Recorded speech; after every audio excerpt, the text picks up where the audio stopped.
Good evening, ladies and gentlemen. It's Friday evening. It is 9 o'clock. Time to gather in the music room and live stream. But first, as always, a little music. Enjoy.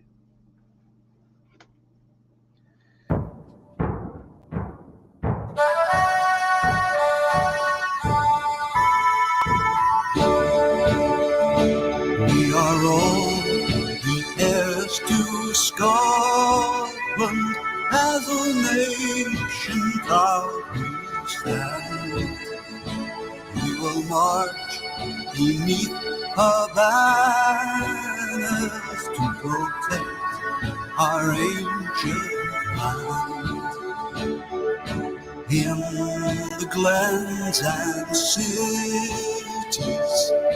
there on every street are the living heroes no army will defeat.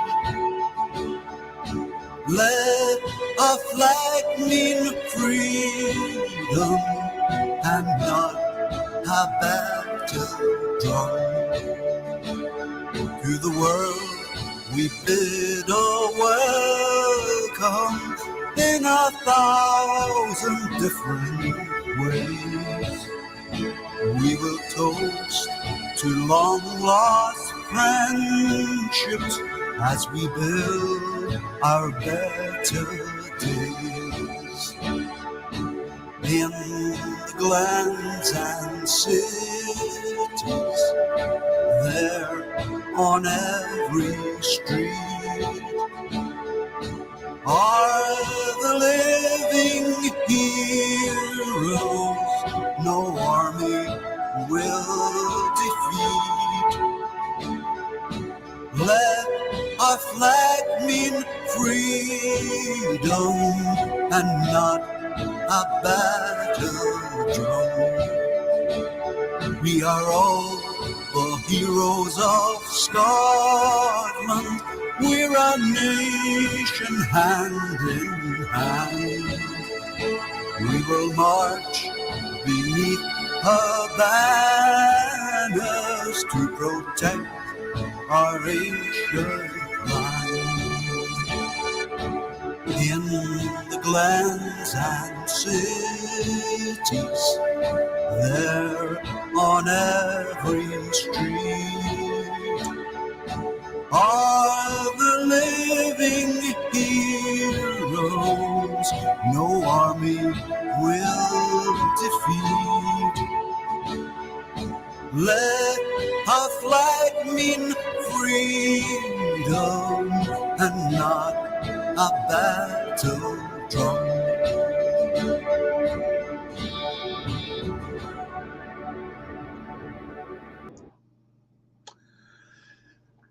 Good evening, folks.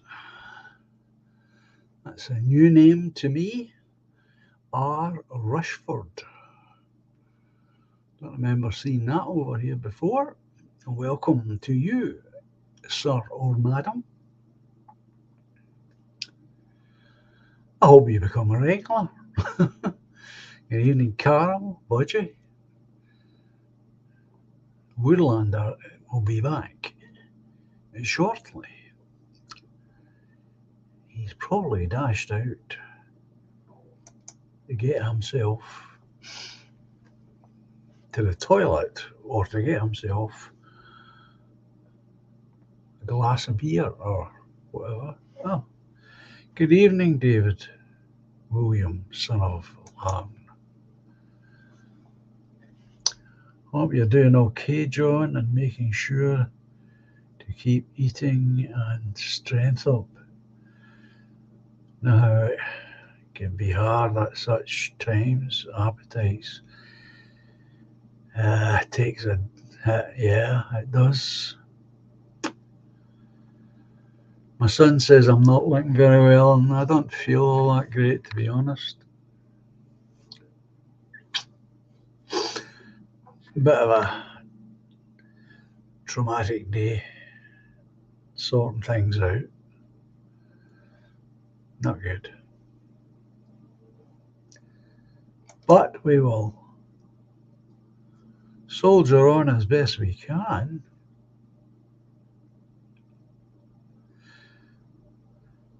9/11 revisited, another new name here. Oh, William sent me over today. Well, that was nice of him. Well, welcome to the channel. I hope you enjoy it, and I hope you become a regular. William's a good lad, and there's another new name too.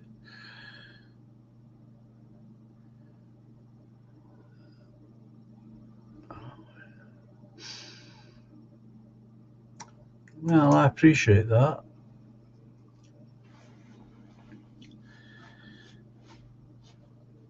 As I say, my son says I'm not looking too good today,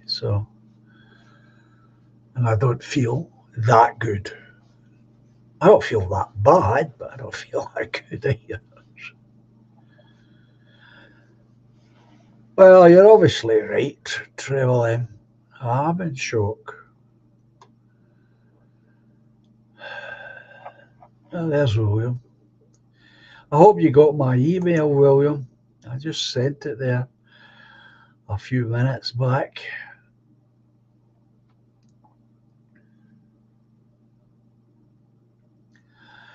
Yeah, that's what I intend to do, Woodlander. Keep it a bit shorter. As I say, I don't feel great. We're dealing with some of the arrangements for the funeral next Thursday. So that wasn't pleasant. So while you're there, William, I'll just tell you the contents if you've not read it or it hasn't arrived. It's yes, Trevor M. I will listen to the Woodlander. I will. I promise.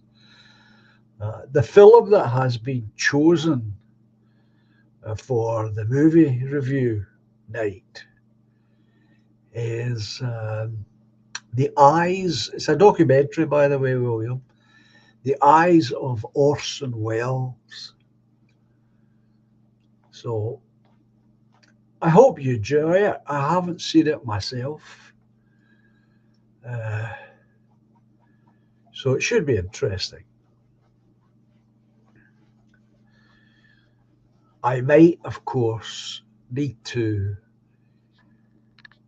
postpone the movie review night, change it, put it forward or back a week, whatever way we consider that. Because next week will be the funeral. What's the date? 21st.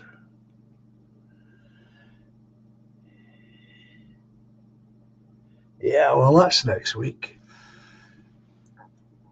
So I think what we will do, William, I think we will we'll push it forward to the week after, the 28th.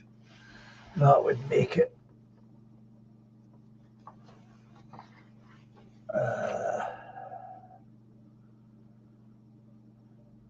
the 5th of July.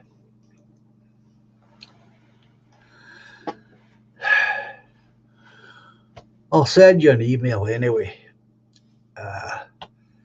just firming that change of date. So if anybody else wants to take part in the film review, that's the name of the documentary, The Eyes of Orson Welles. I haven't seen it, so I have no idea.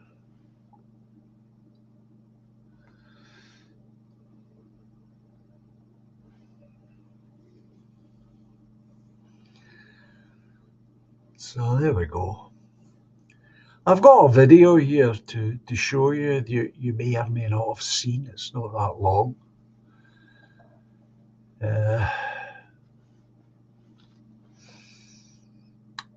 just shows you how bad things are getting, of course. What can we say about that? Well, you've actually heard of it, have you, David? I hadn't even heard of it. uh, I'm a bit of an Orson Welles fan. You know, I've got a couple of books on him. The Magic World of Orson Welles and Peter Bogdanovich. I've got a third one, and I've got a fourth one. Simon Cowell, Orson Welles. So I've got a couple of books, but I hadn't heard of this documentary on him. So that'll be an interesting view. And I'm still hoping to get Woodlander on and my sister on and PBC again and Joni.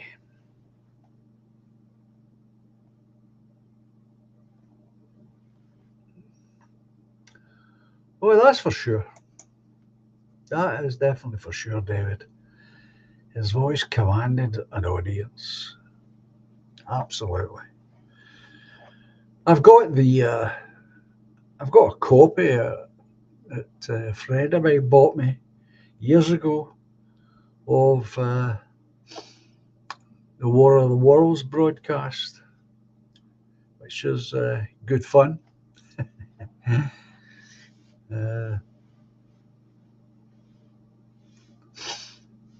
I'm sure you'll all get something out of the documentary. You know, a very interesting guy.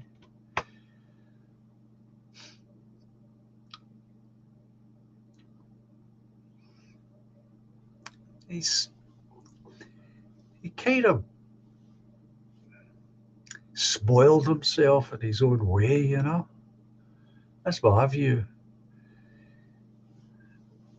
He's one of these auteurs who really needed somebody just to give him the money so he could just go and do things.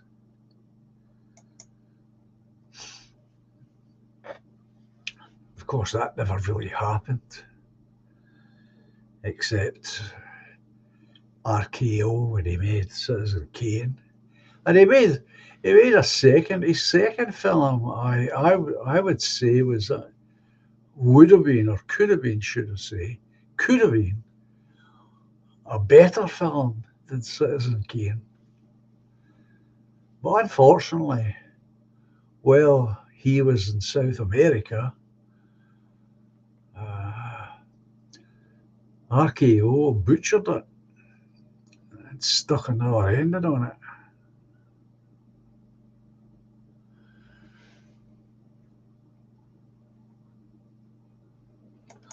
Oh yeah, that was in the original. David asking, was that the original broadcast, John? With his voice, it's no wonder so many Americans really believed it was happening. Yeah, that's true. That's exactly what happened. Uh,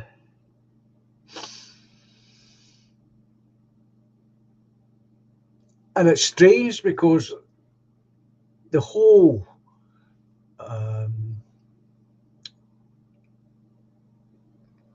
what would you call it? Channel, I suppose, was sponsored by Campbell Soup.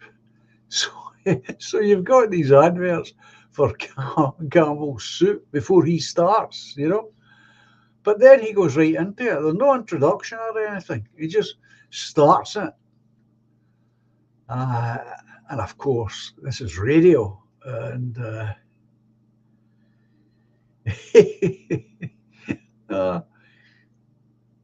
all the sound effects and what have you. And people really did believe it was real.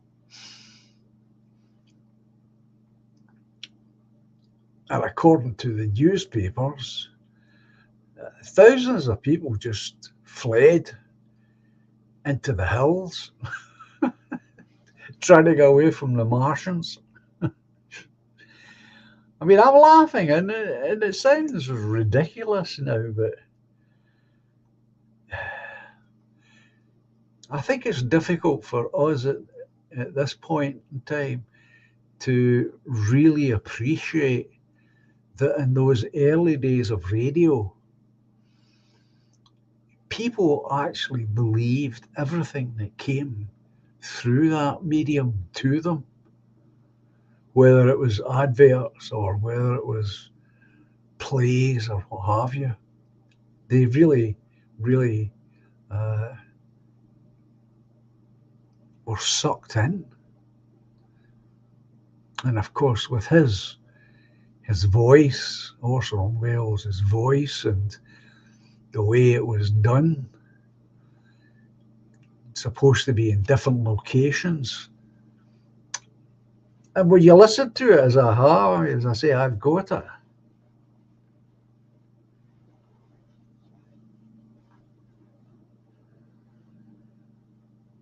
Oh, there's my son there.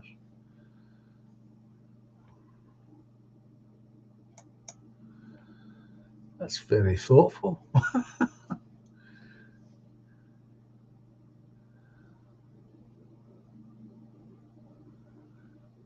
Well, there you go, David. Campbell soup. Oh, that's thoughtful, son. Thank you for that. Good evening, Grill.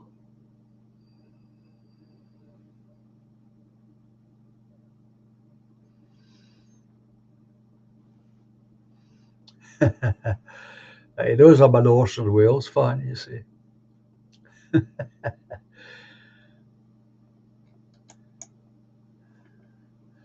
Well, thanks for that, son. That was very thoughtful of you to put that message up.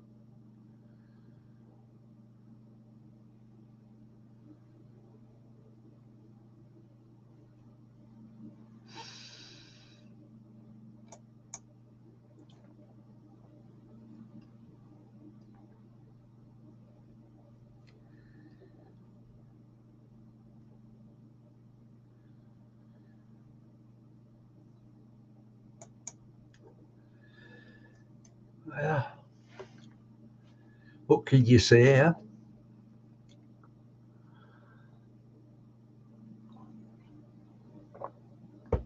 Uh,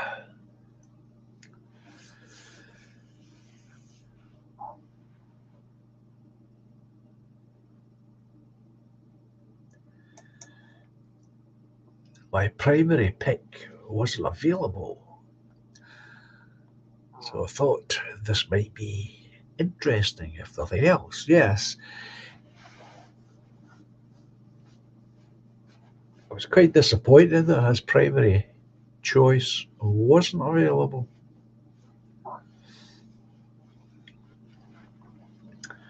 I'm sure this will be half decent.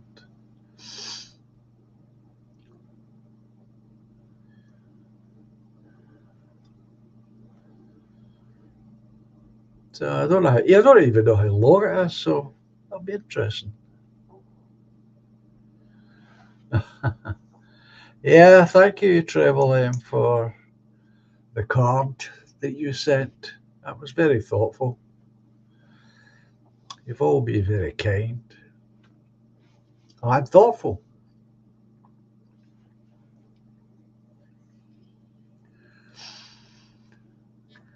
So maybe after next week, my head will get back into things again.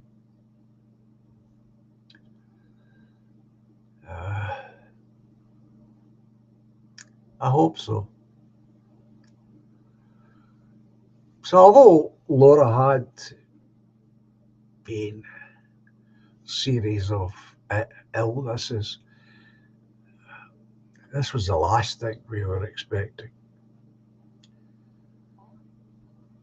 Whereas when my late wife was ill, we knew that she was dying. So, in a sense, we were kind of prepared for it, but this came out of the blue.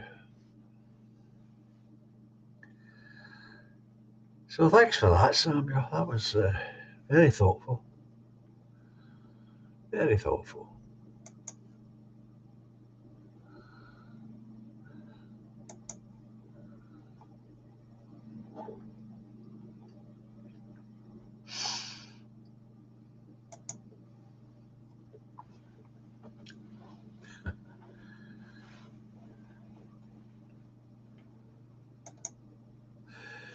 David is saying, I never knew there were two versions of Spartacus, and a Scot wrote the original.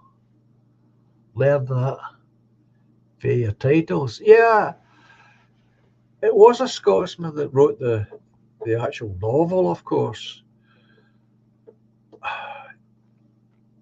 I don't know about a second version of. Do you mean a second novel? You don't mean a second film?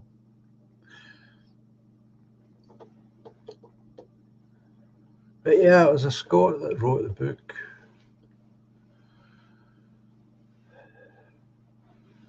Written a lot of famous books. Scottish people don't seem to get the credit. It's like I'm always uh, trying to champion Robert Louis Stevenson. I don't. I always feel that his The Strange Case of Dr. Jekyll and Mr. Hyde never gets the kudos that it richly deserves. So I've always tried to find a way to champion that.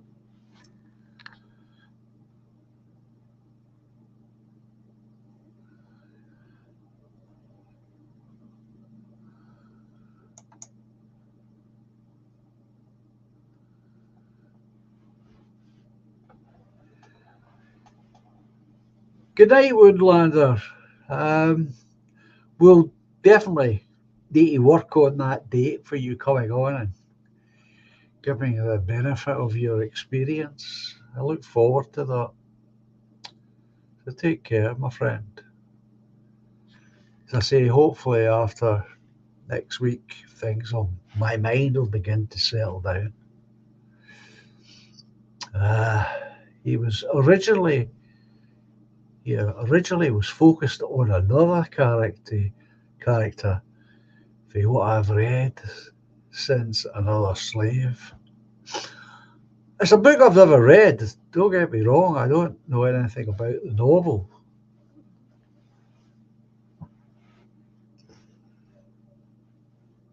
I'll take your word for it. In fact, I don't really know very much about how it came into production.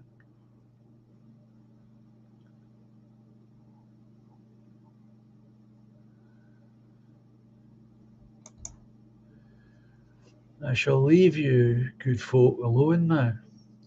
Maybe mention something about your sister's morning experience today, Dad. Take care, everyone. What he's talking about is my sister Alison was on BBC television this morning. Very early in the morning, I might add.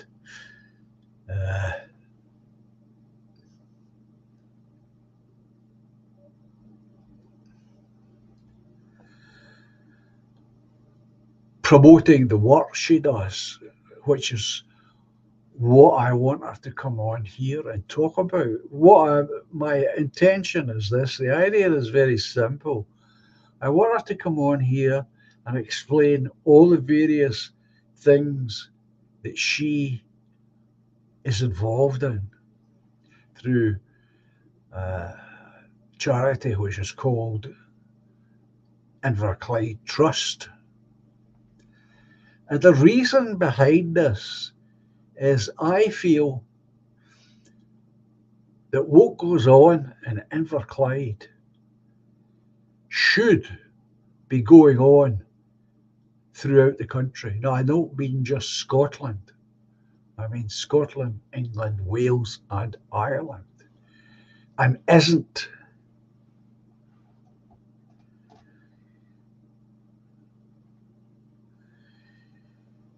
Well, I have it in my collection, David Spartacus. The thing is, you see, when my son took an interest in movies, and that came from him, not me. I started uh, to buy certain films that I felt that if he was going to become a bit of a movie buzz, he would really need to see particular films. So I started to buy them. Spartacus was one.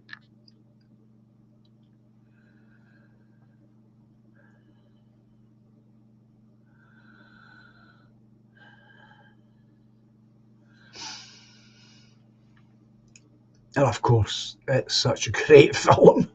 uh, but I mean, there's plenty in it. It's just not a sword and sandals type movie. There are plenty of discussion points and interesting things in the film itself.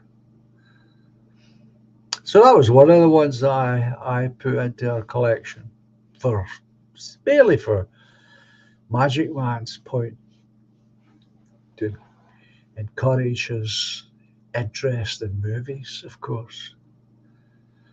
And between us, we have quite a collection now.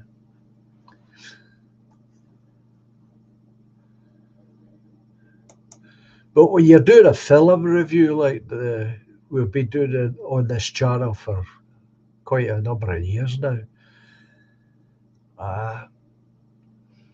you just can't pluck something out of your collection because it has to be something that everyone can watch if they want to watch it, if they haven't seen it, so that they can take part in the discussion.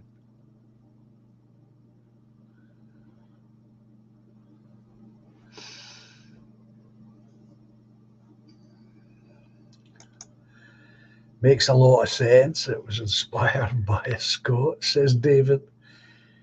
Giggled when I realised. No surprise.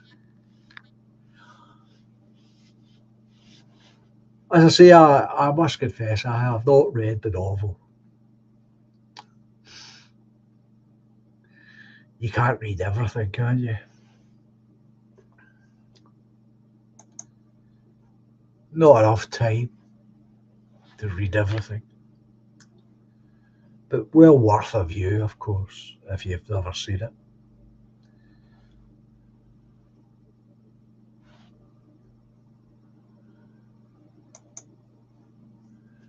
Treble M is asking, how many years has it been since your first broadcast? The very first one? Good Lord. At least 4, possibly 5. As you will remember, Treble M, I started with voice recordings, 50-minute voice recordings. That was how I started. And then when my recording equipment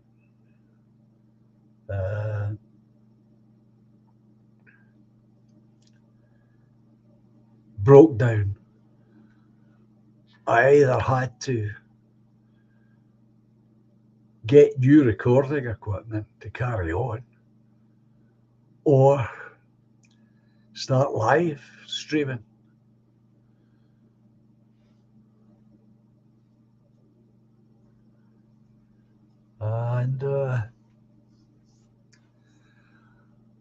And so I started into live streaming. That's how you came across it, the channel. By sheer, was it sheer chance? I don't know. I'm not sure there is such a thing, Treble M. a sheer chance. David is asking, what's your views on Robert the Bruce? Be interesting to hear. I'm mixed. Robert the Bruce.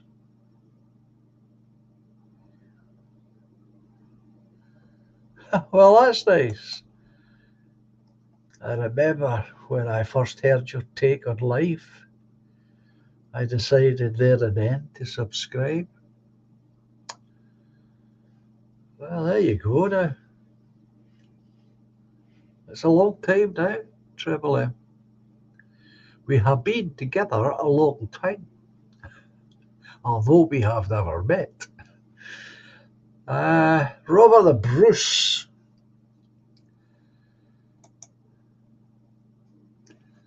Sir Robert.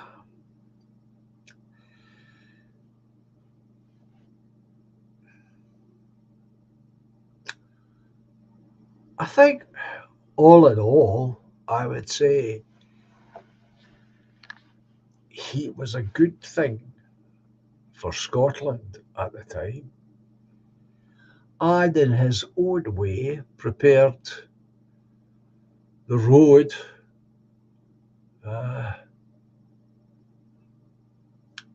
for Scotland to stand on its own feet. I mean, after Robert the Bruce comes to the throne and takes charge in Scotland, it became a golden age for Scotland in the sense that he ensured that peace reigned supreme while he was on the throne, which had not happened before. That's very significant because it allowed other aspects of Scottish life to develop and mature. I think peace in Scotland, between Scotland and England, lasted a couple of 100 years, if I'm not wrong. I'm sure it was a couple of 100 years, which would be significant for England as well, of course.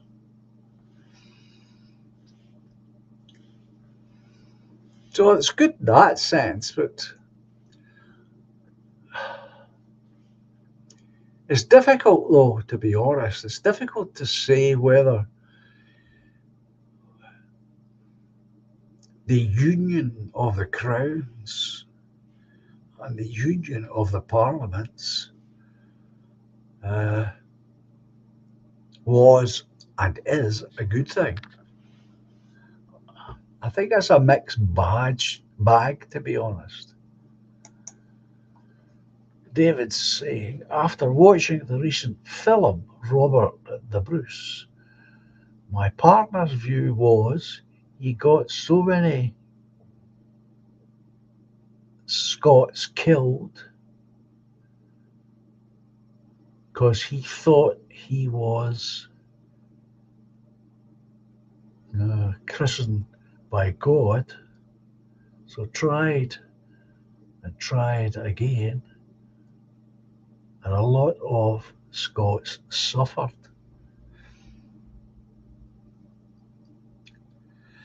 Well, that is certainly a one way of seeing that. And I don't want to sound callous about it, but that's the way things happened back then for these people who claimed the throne of any country.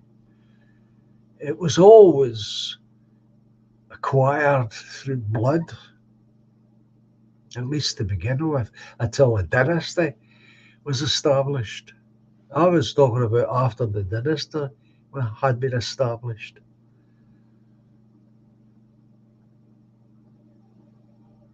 Ho ho! So But I accept the point that your partner's making. But these, as I say, these times throughout Europe, never mind Britain, was filled with that stuff. If you had a claim to a throne, usually the way you got it was through bloodshed. And then once you establish that, quite often, as you all know, it could be expanded through marriage or retained through marriage rather than further bloodshed. But it was really the way things were done back then. R. Rushford is asking, and what's your take on modern day Scots in the current climate? Oh, glory, there's a tough question. Oh, I think Edinburgh, with the people who populate Edinburgh, is a complete and utter washout. If I were First Minister, a lot would be different in Scotland than the way Scotland is. I think the SNP have turned out to be a blight on the country with their insistence of employing mainly women. Not that there's anything wrong with employing women, I don't mean that. What I mean is, I believe in meritocracy. The best person for the job should get the job, rather than you get the job because of you're a woman or because you belong to this group of people, or you belong to this group of people, or you belong to this organization, or you're this religious viewpoint. Meritocracy is the way I'd try and run the country if I were in charge of the country. So the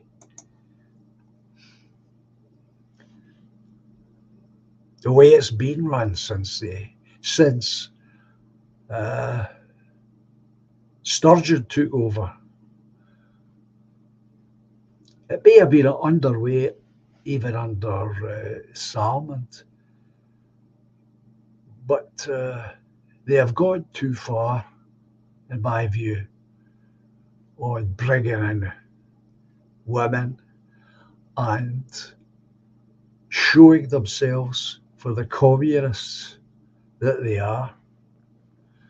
The fact that they follow slavishly the UN agendas, which I would have nothing to do with.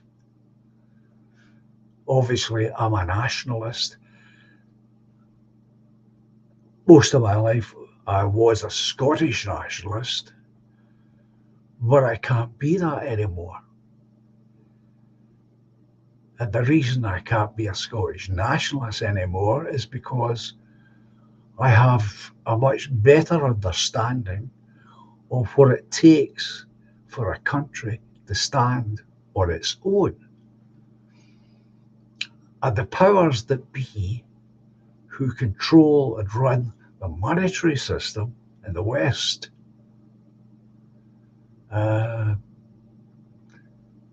would never allow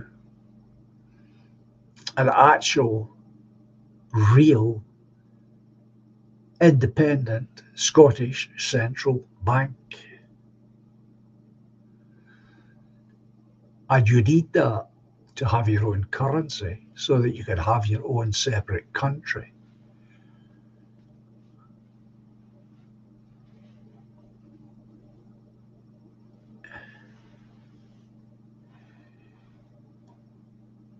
So, and the other thing as well is, I don't want Scotland to be an independent country unless it becomes truly independent and not independent as a part of Europe, because that isn't independence. And that's why I could not support in any shape or form the SNP, because that's what they're after, and I'm sure you know this.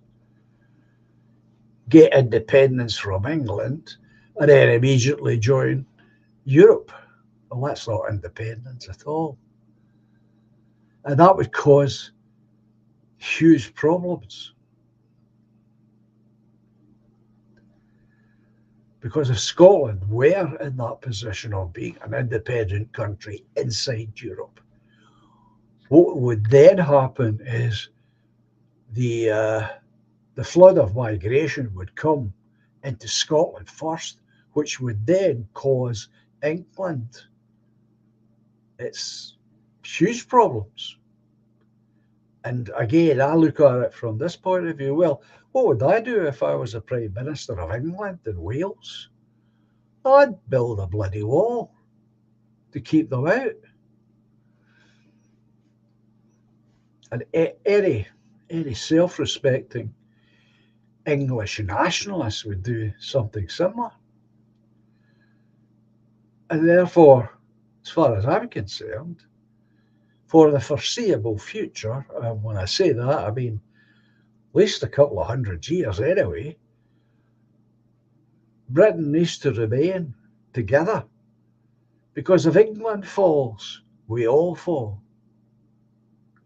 We cannot allow England to fall. I hope that answers your question. I mean, I can go on and on. What's this? Oh, love that honest answer, says David. Honest for the heart, expecting nothing else. Along the lines of my feelings, certain times, certain measures. Rushford, SNP being a blight is putting it mildly. Well, I was being a little bit polite. uh, William knows what I want to say about them. I am ashamed to have been a member of the SNP. Well, don't be ashamed of it. Don't take that view, because what I would say to you is I supported them. I was never a member of the party, but I supported Scottish independence. I spoke about Scottish independence most of my life. But they're the ones that changed. They're the ones that switched and started talking about this, yeah, independence via Europe. Well, that's not independence. And any time I tackled them on the subject, and I did many, many times, I might add, what about currency? Would an independent Scotland have its own central bank? And if it did, how would that be set up? Where would we get the gold? Who would sell us the gold? Well, I didn't have answers for that. Now, obviously, I've got answers for that because I don't. But as I say, the way things are at the moment, Scotland and England and Wales and Ireland need to stick together for the foreseeable future. And we cannot afford to let any one of those fall. But if we do, we will all fall together.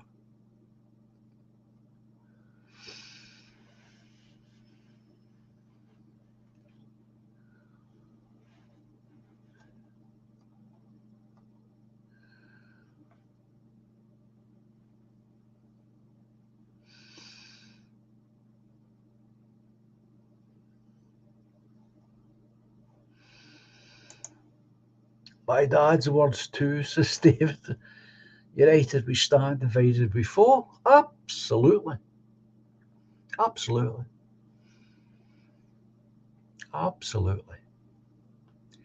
I think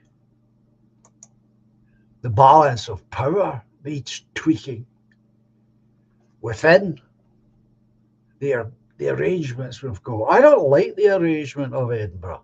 I don't. But there again, I'm not particularly fond on what we call democracy either. I'm just not. Good evening, Celius. Nice to see you.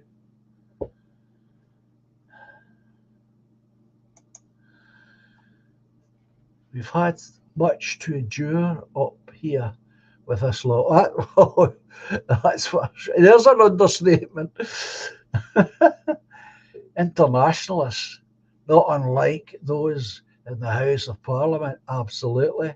We've had, we have few friends in power in any part of these great isles, sadly. You're absolutely correct, Silius. We have very few, very few. That's why I keep plugging the party, the People's Party, and keep insisting that we need to join together and work together to create a single political voice and get power.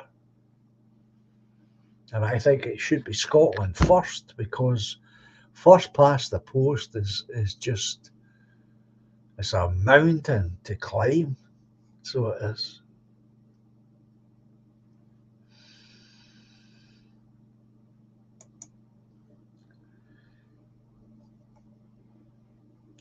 The trouble seems to be that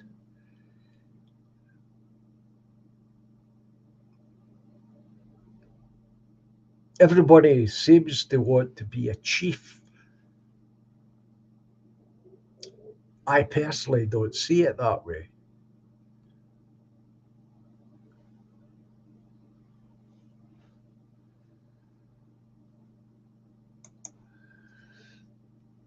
Rushford is saying, I too had always voted the SNP since 79 till 2015.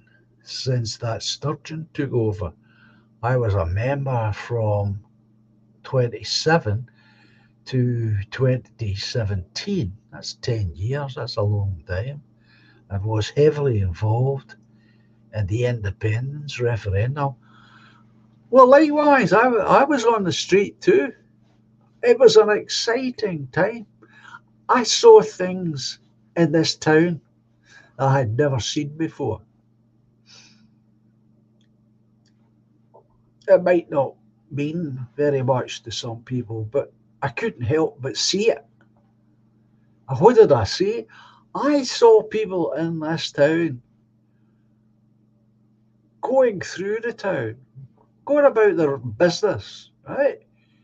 And they would see paper or rubbish on the street, on the pavement, and they would pick it up and put it in a bin.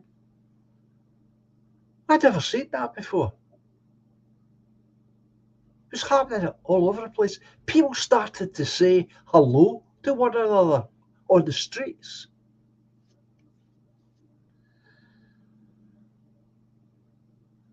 Why? Because people's spirit was lifted. Suddenly, they seemed to be excited. Their imagination seemed to have sparked into life.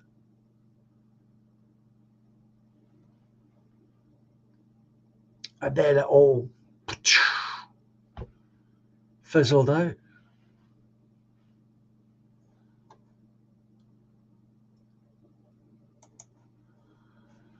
David is saying, yes, thought about what you said about how it's different up here. And yes, could change things a lot easier up here and then help England, Wales, and Ireland to do the same. That's my thoughts. That's my political view on it. My view is if we could get, let's say we could get power here, we could then show through example the rest of the island. Look, folks, once you get power, you can do things. You can do the important groundwork that's needed done. And that, I honestly believe, would make it easier to come to power in England and Wales, because I believe Wales has also got a whole crowd of duffers that need to be removed. So I've always, as a strategy, see it that's the way forward for us nationalists. Because we're too thin on the ground to try and capture the whole island. But if we could capture part of it in Scotland, I think would be Scotland or Wales, but we have even less than Wales. I want to say Scotland because I'm in Scotland and I started the party and say, well, we have that proportional voting system, which would help us enormously.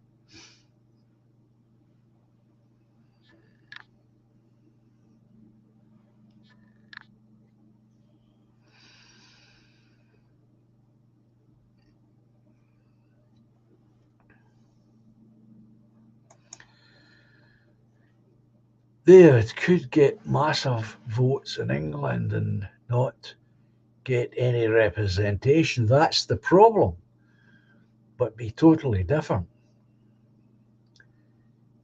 Is Wales the same?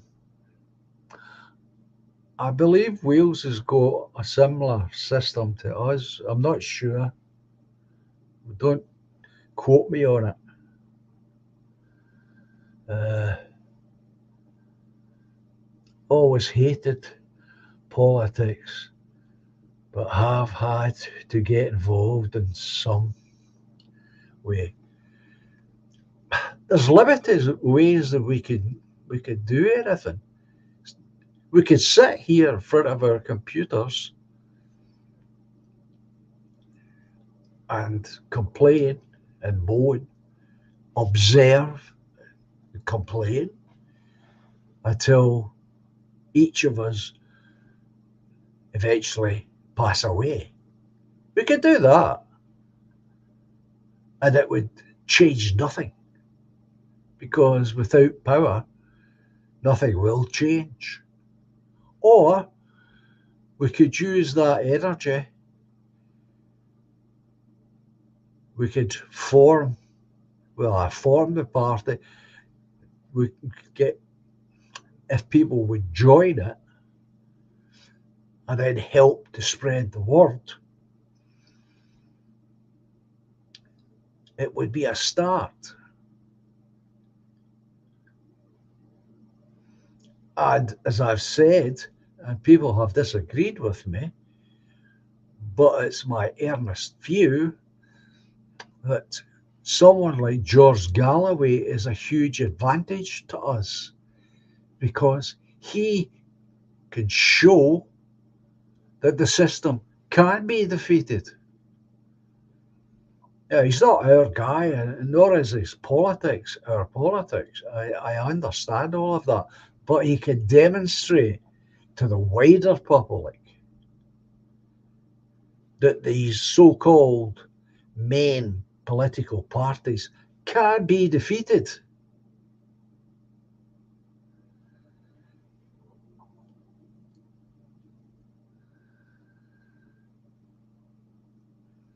Now that helps us, and it helps other small parties.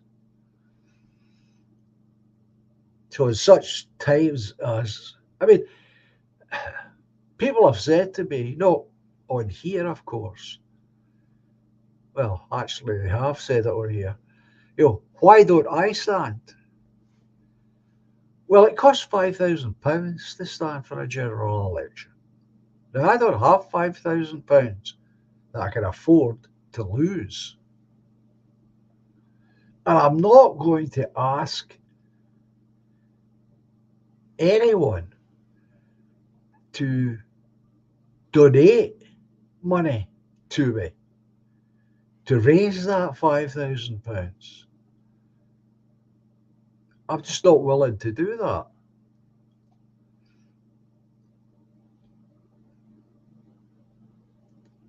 Because I don't think we're ready. We don't have enough members. We don't have enough uh, support in the country. So I'm not prepared to waste party funds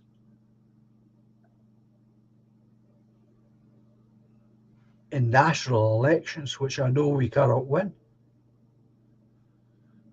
I'm confident, and I am confident, that if the general public knew what our policies were, we would have support.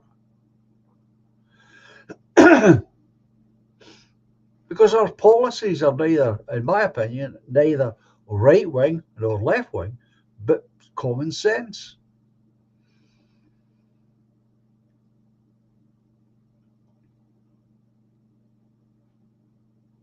But it's getting the public to know what your policies are. That is the difficult part when you're starting off. And that can only happen when you've got membership.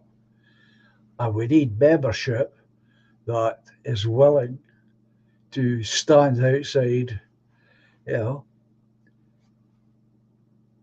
large stores and hand out leaflets, etc., etc. But I can't do that myself. I just can't do that myself. And I don't have enough support. The membership that we've got at the party is widespread across the country. Oh, down in London, we've got Treble M, and we've got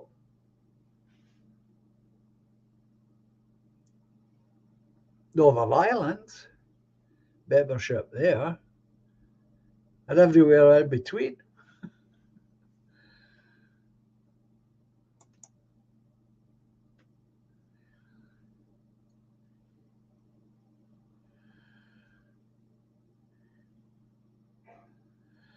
Ah, there's the ultra nationalist.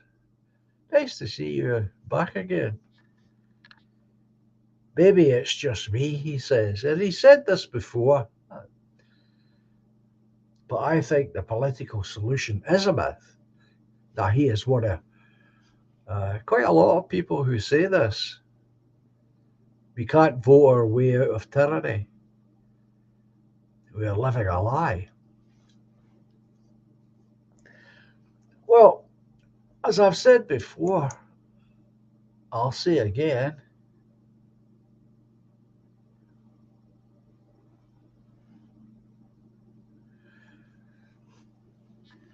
there are limited ways out of a tyranny. And as I've said before, once you start talking about violence, violence is one of the easiest things to start, but it's nigh on impossible to stop once it starts. And that's the trouble. If you look at any violent revolution anywhere in the world, you'll see that.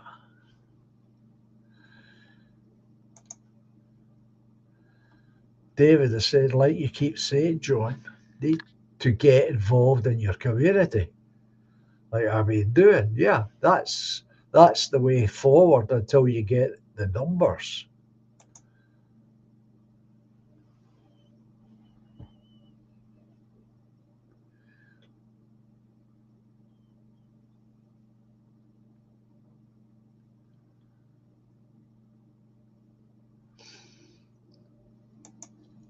R. Rushford is saying things dramatically changed worldwide in 2020 for obvious reasons. And to be truthful, I don't think things are going to get any better. I'll leave it there for the moment.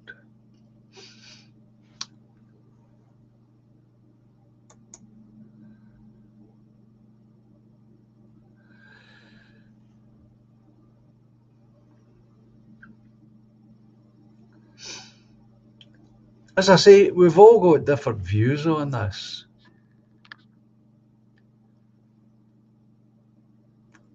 I haven't given up on the political solution because I genuinely believe, as we all do, that I'm right and you all assume that you're right. Uh,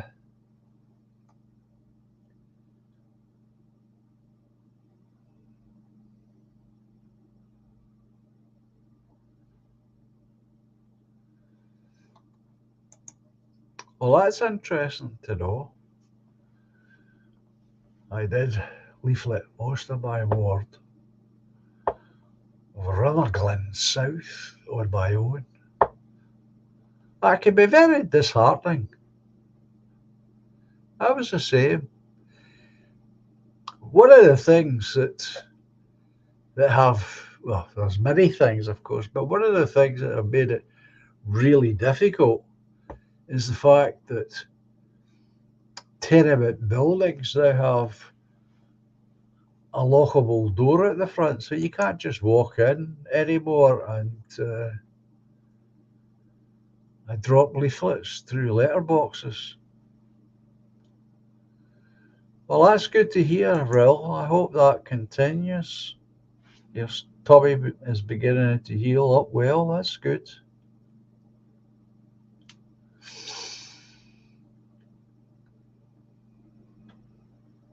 Yeah. Keep going. Good food, good sleep. Try cut out as much stress as possible. But it's good to know that you're doing okay.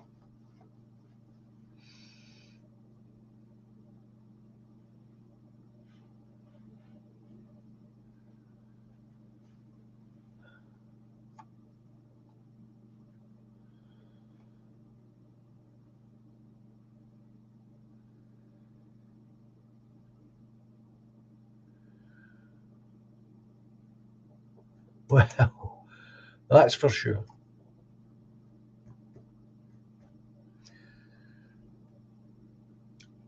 As I say,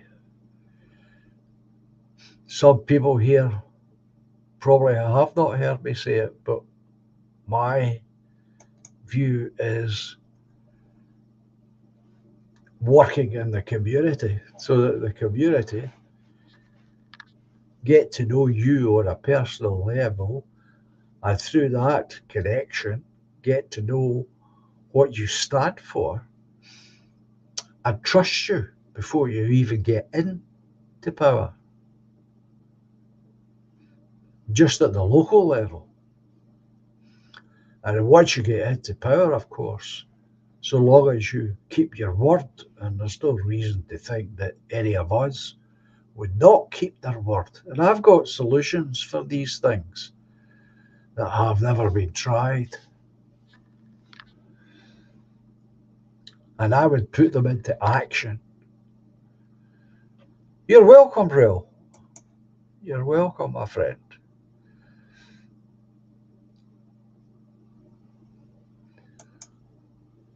As you well know,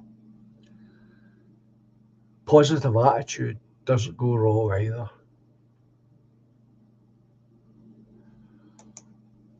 Agreed, Ultra.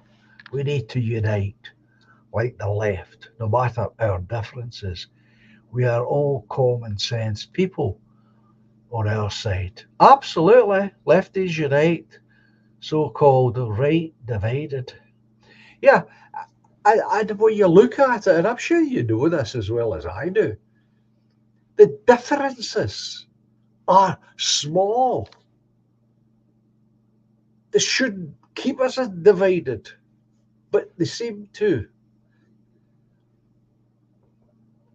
And yet they should, because the differences, as I say, are so small.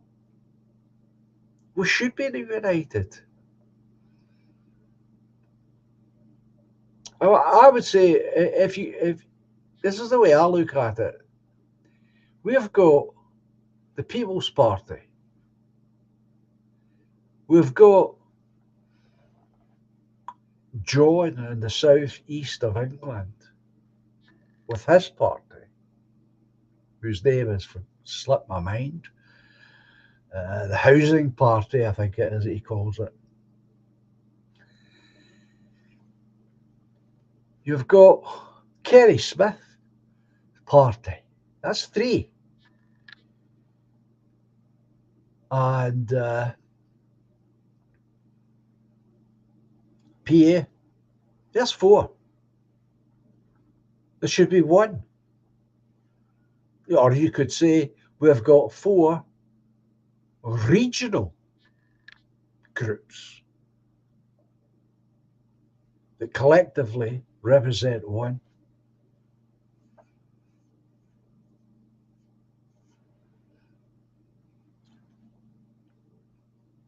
But I don't know what now divides Kerry Smith from Mark Collette. That's what I don't know.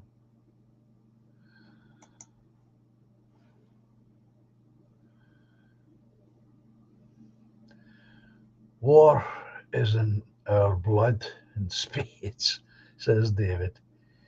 We were warriors, but like John says, once it starts, it's so hard to stop that direction. It is always a Scots regiment off the boats or planes. Most of the SAS is made up of Scots. And who do you think's first in the battle? In the old days, Scots. They're in first. And I think that's also part of the problem, Real. People who want perfect prevent good. I agree. I think it's part of the problem, this purity cycle that goes on.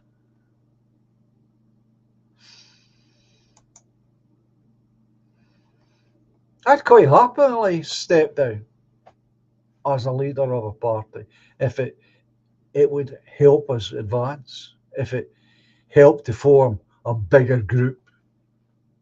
I'd quite happily do it. Then I'd shoot him in the back. Boom, boom, boom, boom, boom. I'm a leader. But seriously, that's what's needed. I mean, Sansom has suggested this over and over again. We should be able to come together and protest against policies such as the reading of children's stories by paedophiles dressed up in public libraries. That should be a common cause for all of us. So there isn't just one couple of guys from PA or a couple of guys from there or a couple of our guys. Shouldn't be that way. Should all be together. Bunk. No, we're against that. We're here to make sure that doesn't happen. That's degenerate. We will not tolerate that. We won't have that in our country. And Sensible's been going on about that for long enough. You can't get them together.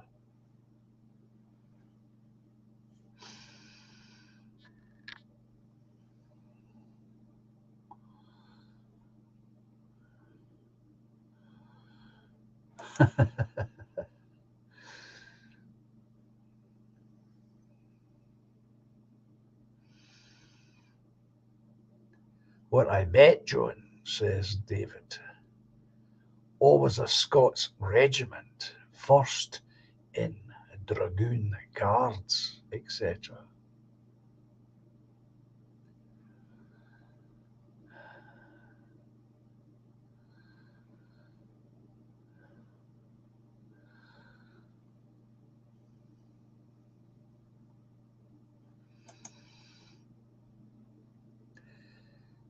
If I had to stand at council level, says Rushford, it would be as independent, and no way would I ever get involved in party politics ever again. Like you said earlier, get to know your community. Well, that's my approach to it. So that ward that you represent at the local level comes to trust you. I mean, I was quite surprised. I'm not blowing my own trumpet here, but I was really quite surprised at how many people said to me up to the actual day of the counting of the votes and afterwards that they would, were prepared to come to me to get particular problems fixed for them. Now, we're not talking about anything major here, you know, disputes about fences over gardens and uh, things of that nature. Important things to the people, of course. And they were disappointed that I didn't get elected as a councillor. But to be honest, I've got no ambitions to be a town councillor. I did it because I know we need to start somewhere, and it didn't cost any money to stand. But it's not a burning ambition of mine. But we need to start. And that's in Scotland, as far as I know, that's the lowest rung of the ladder. But in England, they have something called community councils, which is like church councils. And we should have people in there. We should have people in school councils. Even if we don't have children in the schools, to present a voice against the degenerate stuff that's been put into the schools. We should be involved at that level. And being involved at that level, you will get the public will get to know you.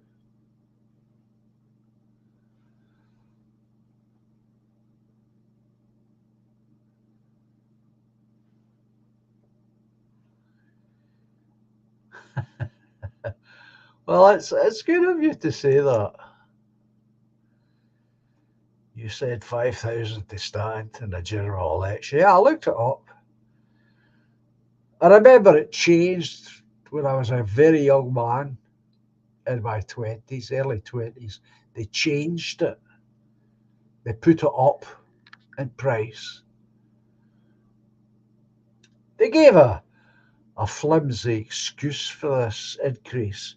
But the real reason, of course, was to stop working class people from standing in general elections, knowing fine well that most people can't afford to lose that kind of money. I'm sure there are at least 5,000 people in your constituency that you know well and would gladly donate £1 towards the cost. Well, it's good of you to say that. I don't know if there is or not. We have an independent standing who I do know personally. Used to work beside him.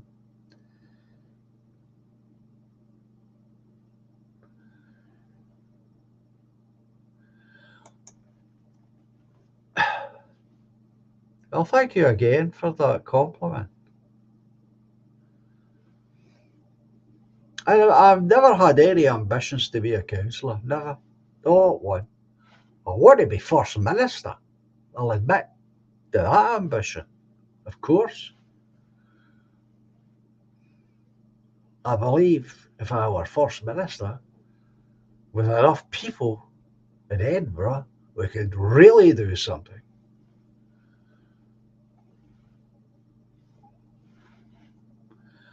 Well, that's the problem, Trevor Lim. That's what I'm saying.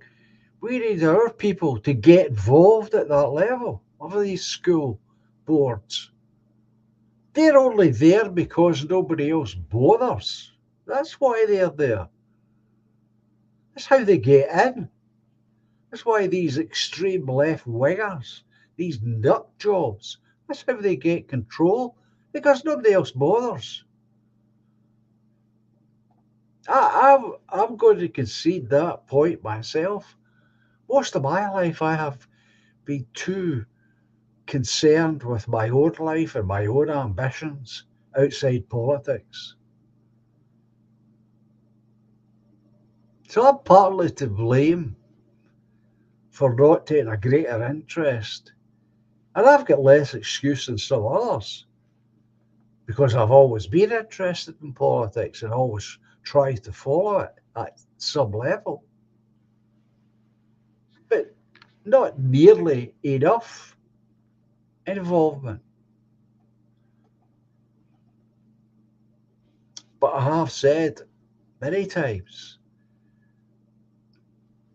one of the problems has been there isn't a political party that I could give allegiance to. It just isn't. And before the internet came along, there was no way for somebody like me and you, each one of you, there was no way we could ever get in touch with one another.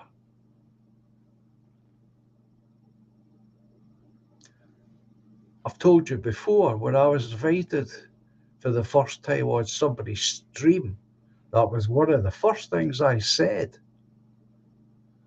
Where have you all been? I've been here a lifetime, waiting at you people to show up.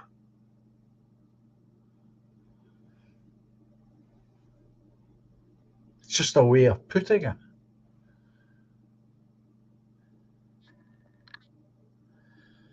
But we have this mechanism now, and we need to use it. But it didn't exist, as you all know. I'm telling you the obvious, of course.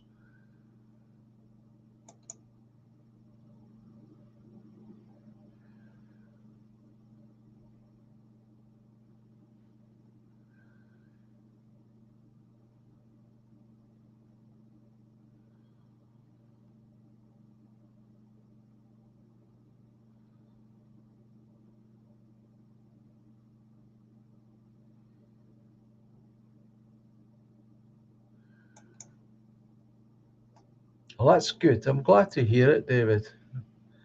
I don't know this program you're talking about, though. Child Smile program. They rolled out in 26. Don't know it. Fluoride varnish. Says my partner started work at local school, has observed way too many kids with cognitive issues. And you think there's a link.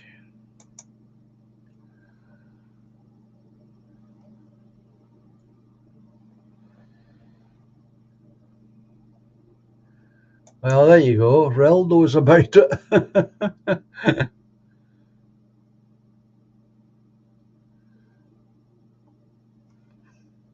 Well, that's good. You see? We need to get involved, people. I get very frustrated.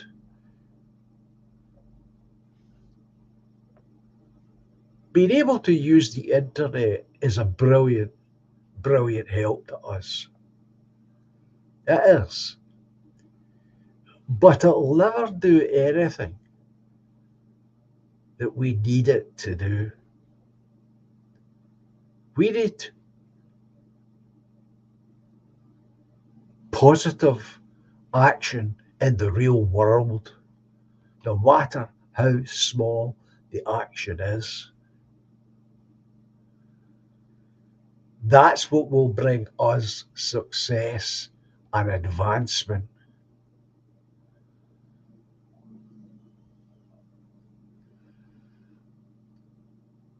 By personally being involved in community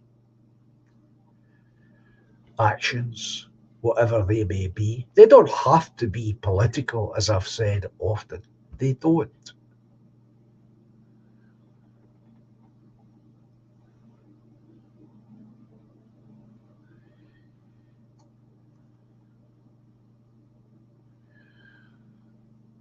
Your grandkids, my grandkids, haven't had any jobs.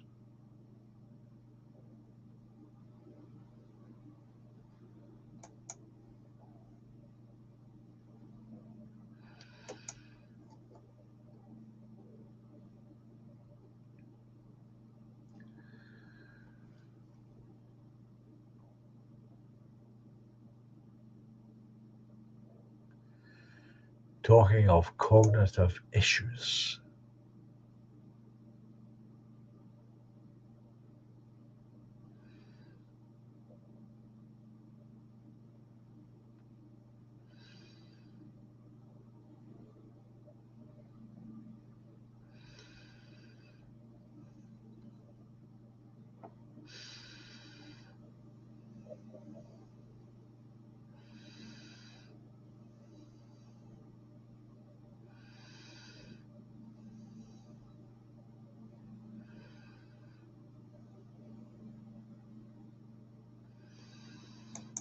I've never heard of this, David. Way too hard to fluoride the water supply in Scotland, like England, because of the logistics. So came up with a way to poison and dumb down by this Child Smile program, fluoride varnish.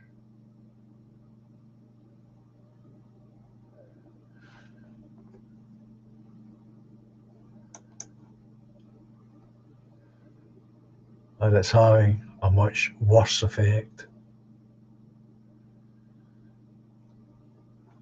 Hello there, hoax. How are you doing? Nice to see you returned.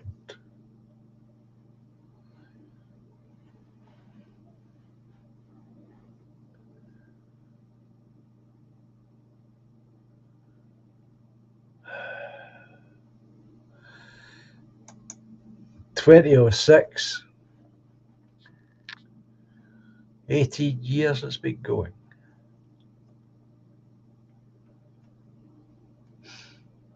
You see, part of the problem is that we've got, because we don't have anyone in any position of authority, we can't really do anything about that sort of stuff. That's the kind of program, if we had proper control,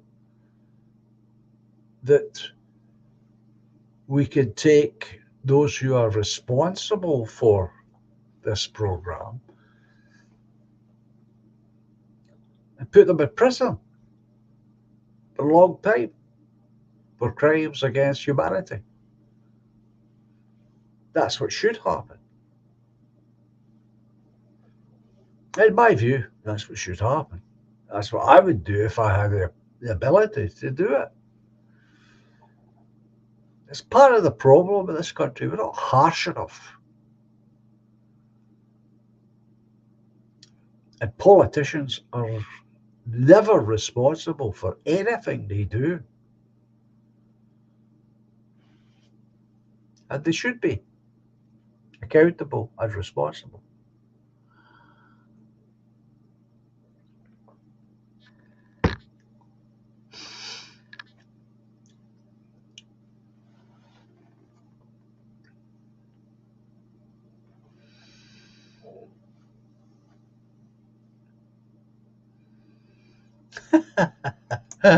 That's a good one, Treble. Ah, dear. So anyway,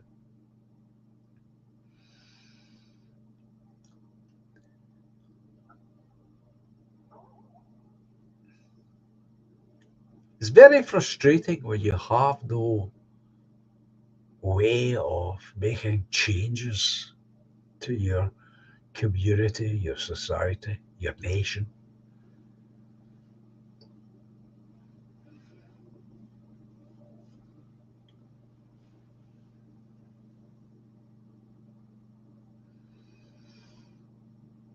Oh, that was me. Really? That really you, Hope, said did that? I like it.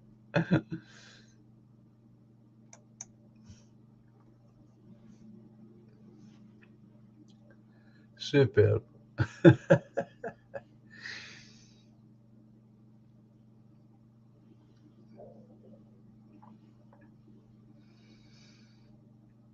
And so look at all those people that were involved in that so-called pandemic. Not a thing done. No, not a thing. We're all meant to forget it. Just let it all go. Let bygones be bygones.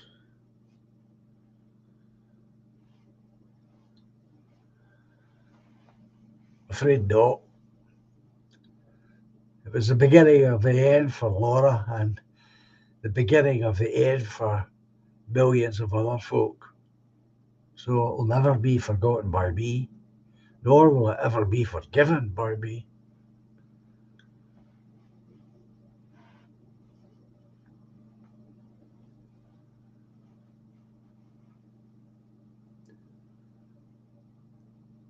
And if I ever had authority,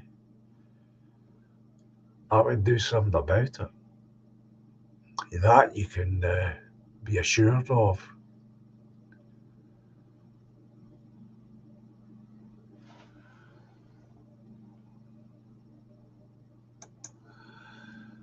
Rushford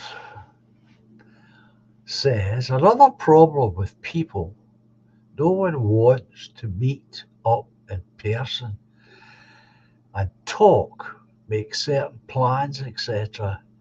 Talk about stuff you definitely can't talk about online, if you get my drift. Now, I have been saying that for long enough. There are certain things that I cannot talk about.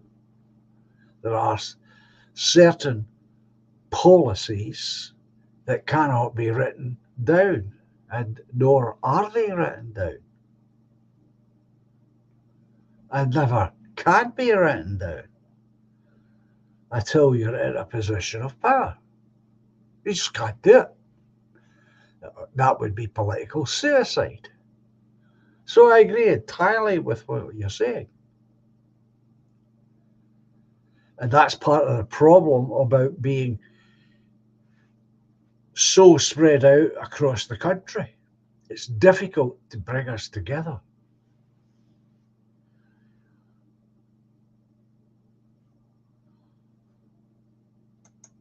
Again, I agree with what you're saying, David. I will never forget how many of our old folk they murdered during lockdowns.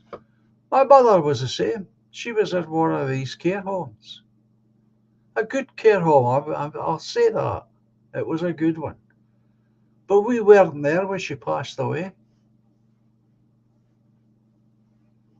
My son took the first jab because they said at the time that would allow him to go in and see his gran, but he never got in to see his gran. But he never took another one, and that was the only reason he took the first one, was so he could get to see his gran. So I agree with you, what you're saying. These people need to be held to account, and I mean properly held to account.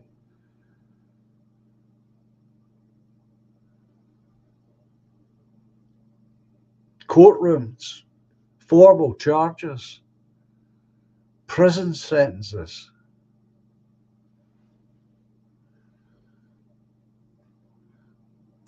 I agree. I agree, Rushford. I do. I do agree.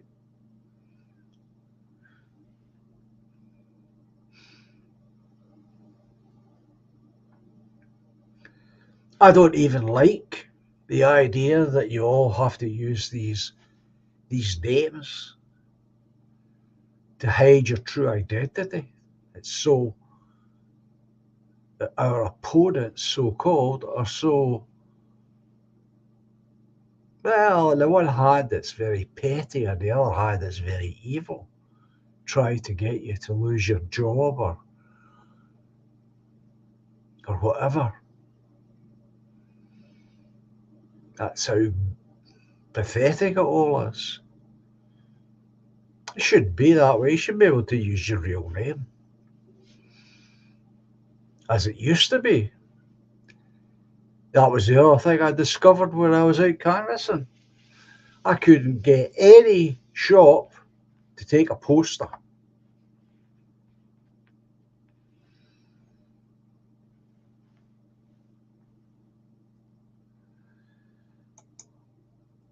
Again, David, I agree with you. The Woodlander Initiative will help that. It will give us a safe haven where we can go, we can have events, we can meet up, we can talk freely, we can let off steam freely.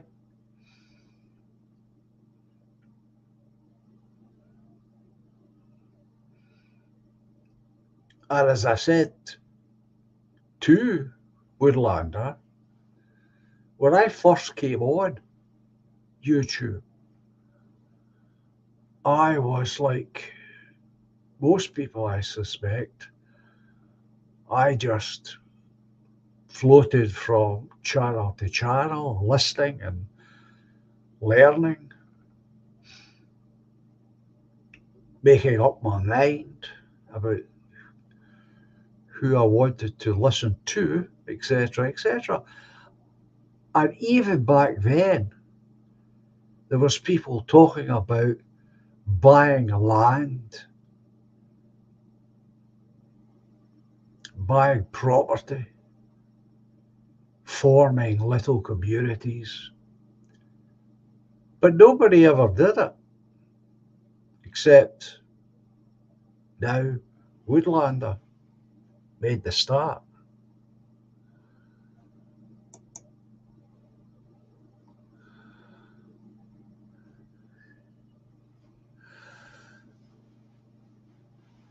Rushford is saying the last Jacobites podcast following are trying out a holiday weekend gathering on the 12th of July at Strath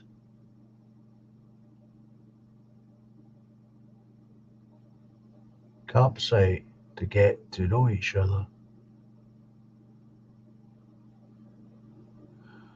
I don't know the group. Rushford, I've never heard of the group, to be honest.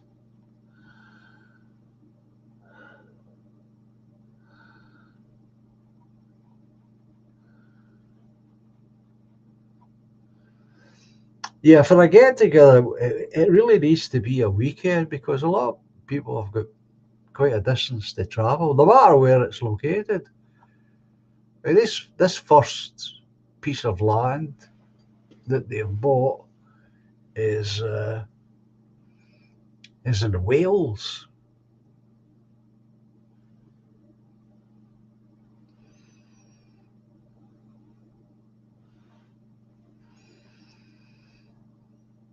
Oh, there you go. We'll meet up at David's place. How about that, David?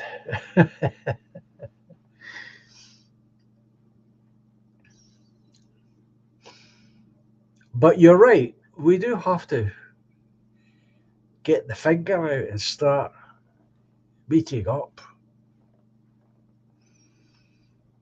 so that we can be certain of who we are, because it's too easy to fake everything on YouTube and elsewhere.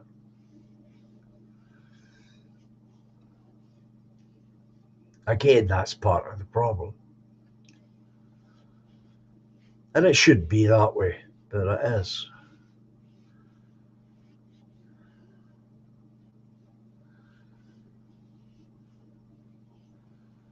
12th of July. Let's have a look.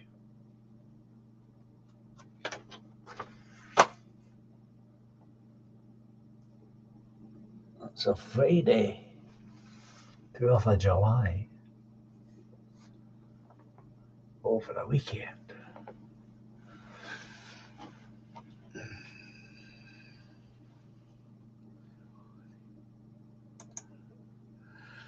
No problem there, says David. Anyone here is welcome to use it camping, etc. On the river, Midway.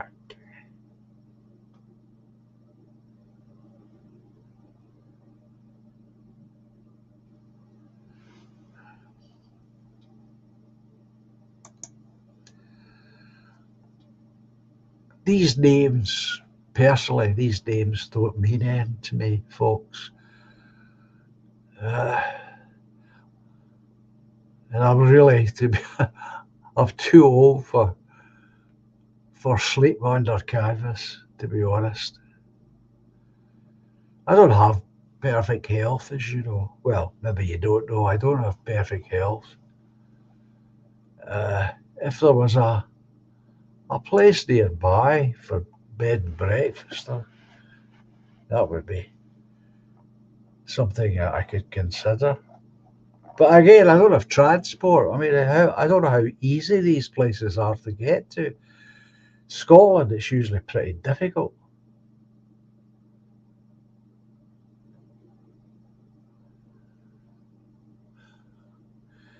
Noped One, that's another new name here. Keir Starmer's father was a tool maker.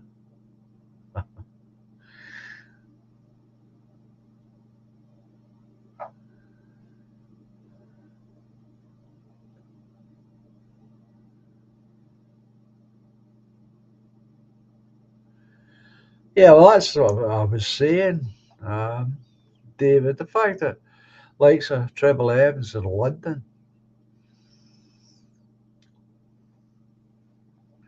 get party members in uh, Northern Ireland.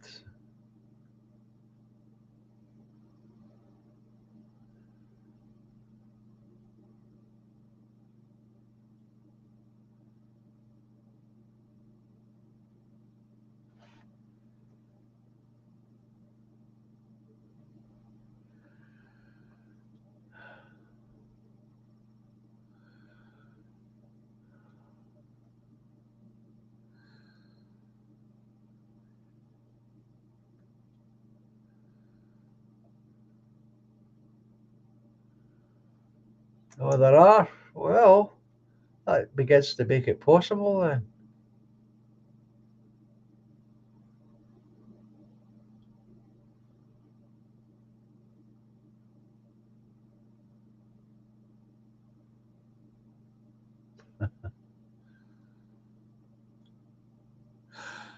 Well, thanks for that, Richard. It's beginning to sound a bit off to my ear, calling you Rushford all the time. Richard, thank you. I'll try and remember that.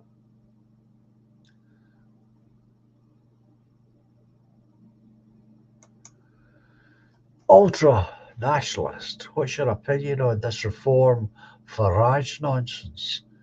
I think he's a relief valve. I've never trusted him, Farage, ever. I don't think he's our guy. I don't understand why people think he's our guy. He's a rich banker, or a rich ex-banker, should I say.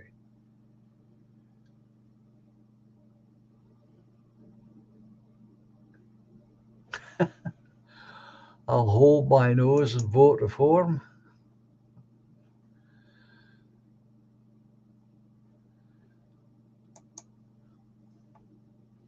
I think what you're saying, Ultra, has a lot of merit to it. He leads people up blind alleys all the time, but that's what he's done since UKIP. And he thinks as he started up and then just dissolved it, just walked away from it.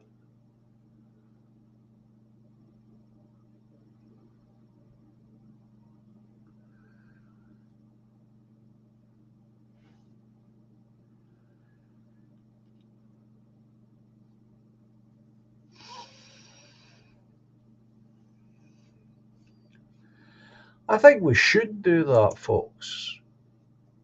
I think we should look into what Richard is suggesting. He's definitely not our guy, no, absolutely not.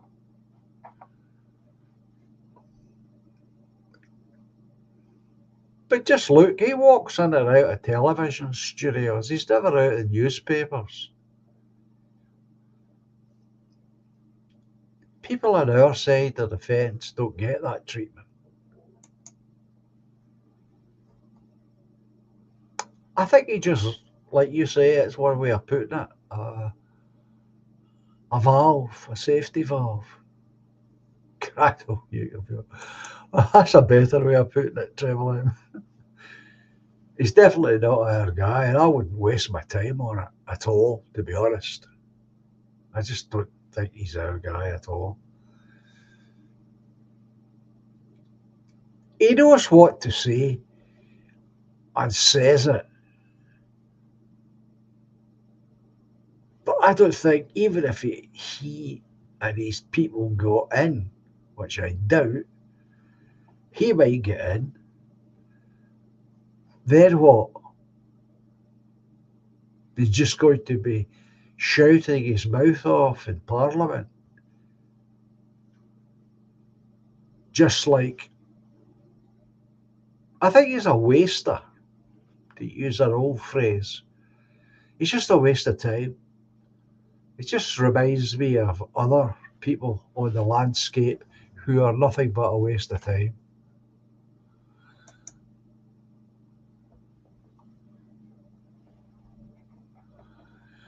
Oh, you're off to bed. Well, it should be. I'll be off to bed as well, Will. Is he really?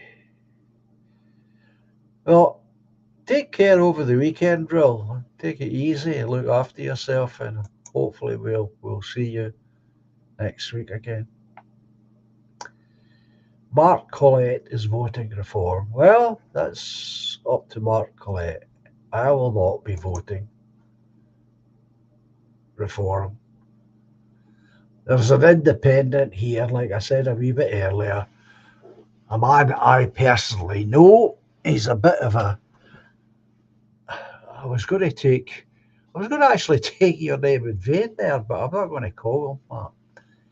He's a. He's not our guy either, this fella I'm talking about. But I'll vote for him because he's standing as an independent. That's it. We certainly won't have a Reform person standing here, that's for sure.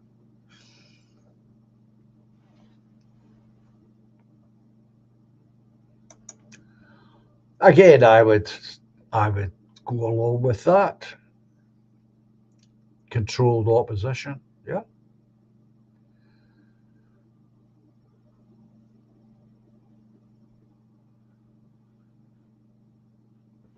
Oh, so you're off as well, Hawks, are you? Yeah, I think that's what he is. They're just there to fill up the landscape. That's all they are. That's all they're good for.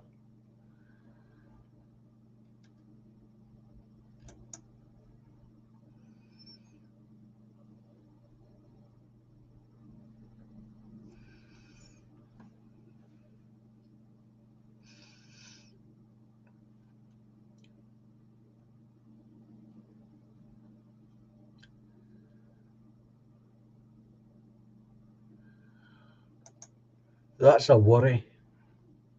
That's a real worry. Labour getting into power. That's a real concern. It really is.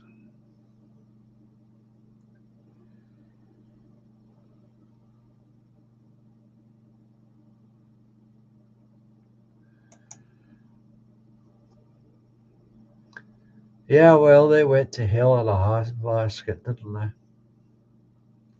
Unfortunate.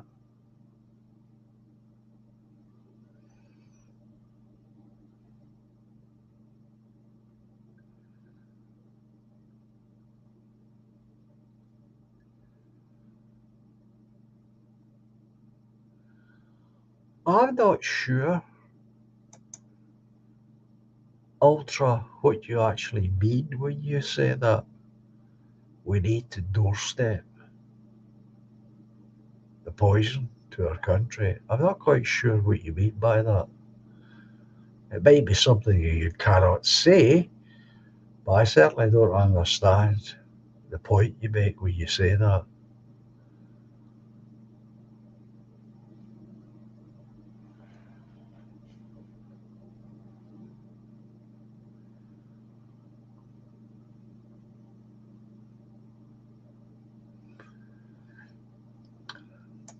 And can you see that actually happening, Treble? Because I can't actually see that happening.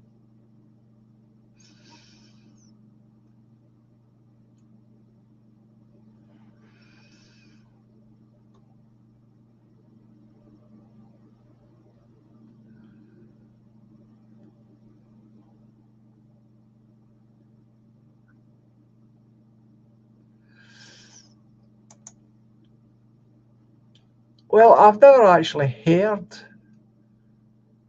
William talk politics, really, to be honest. He's part of our movie review team and has been for some good time. Uh, a lot of time for our young William. But I've not really heard him talk politics. That's not to say he doesn't, but I just not heard it.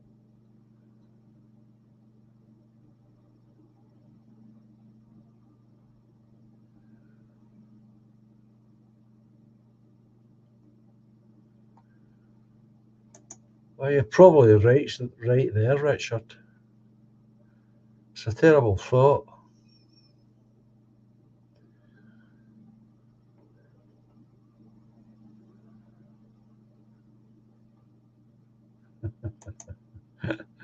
You're probably right. This Labour government will be putting us in prison. Probably right.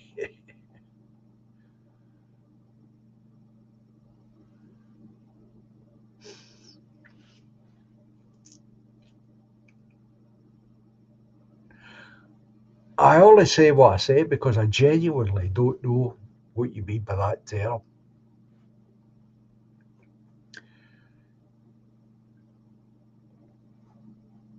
And I would rather understand what it is you're saying to me. Oh, I have to show you this. I have to show you this video.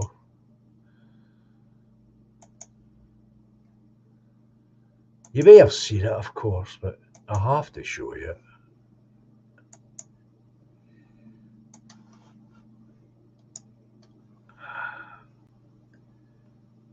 Welcome.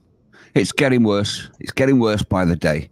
This is shocking footage that's come forward.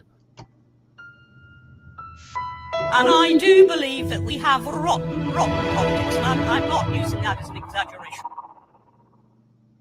Now, this is women and children screaming and petrified on a bus in Liverpool. Apparently, it's Kirby on the number 17 bus. Now, the reports are that a so-called asylum seeker, 3 of them to be exact, tried to grab a girl sat with her mum. Now, there's nothing in the video that shows that that is the case, but it's irrelevant, isn't it? These 3 migrants are terrorising a bus full of women and children. Seems to be a running trend, this, doesn't it? Then they proceed to attack the bus driver after he ejects them from the bus. Let's have a look at the video, shall we? This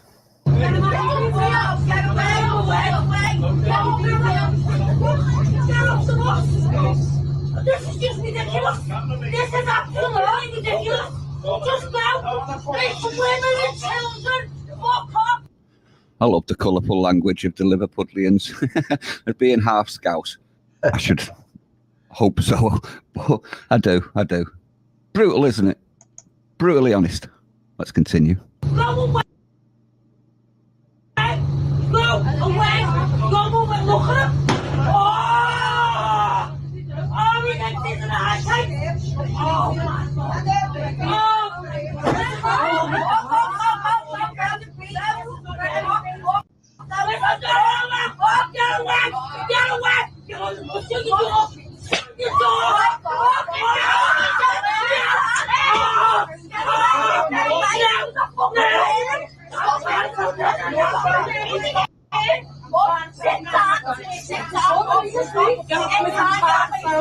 Get away!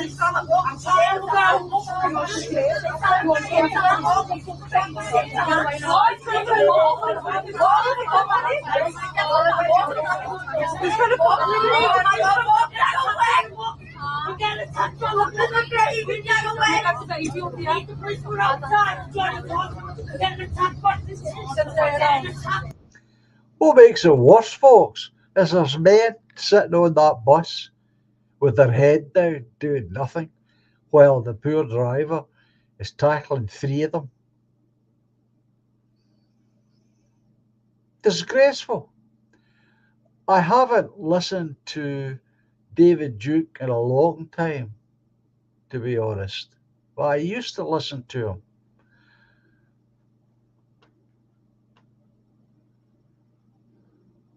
Yes, Richard, I'm in Inverclyde.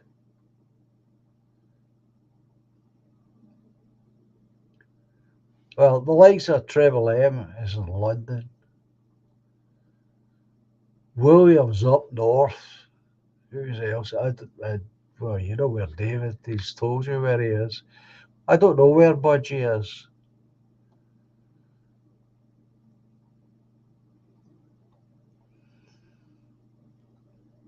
Ultranationalist, I don't know where he is either.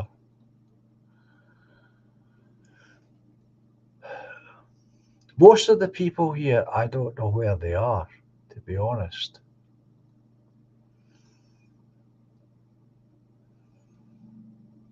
I don't know about Rill either. Well, he's not too well these days.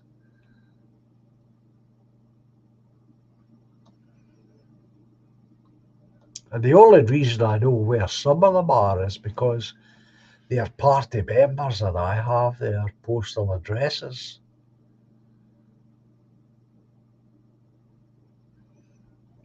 But I agree with you, we should somehow get together.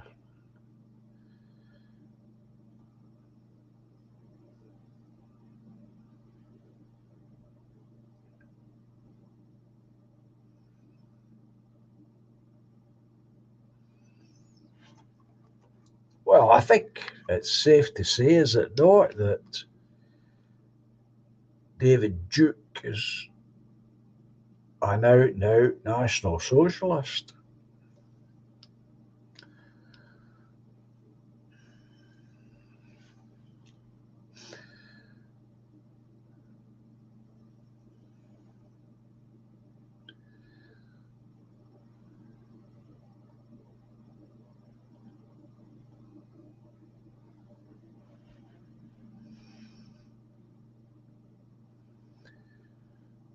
I bet that was an interesting meeting, Dopehead.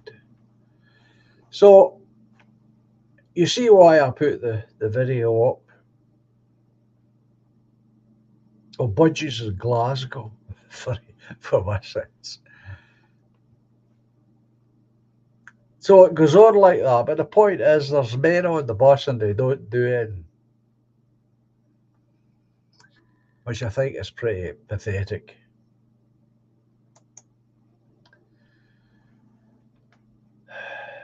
Spanish Chicken.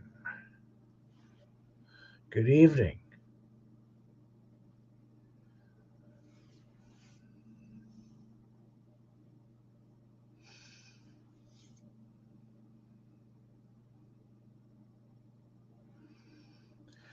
No, he would not. He certainly would not be allowed to come here.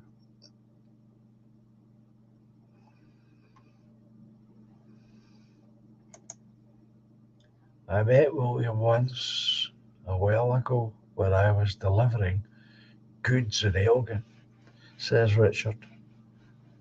He's a nice lad, is our William. A lot of time for our William.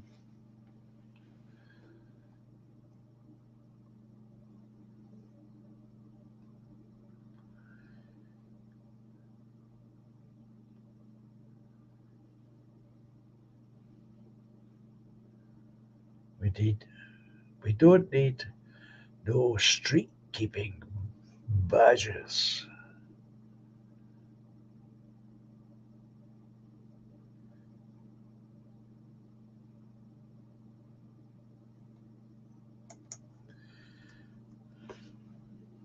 We need a community of people ready to go to jail for our kids. Martyrs, you mean? Ultra.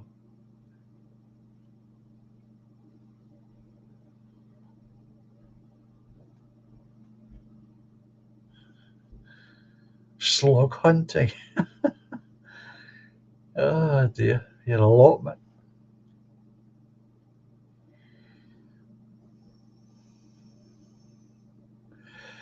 62, is he?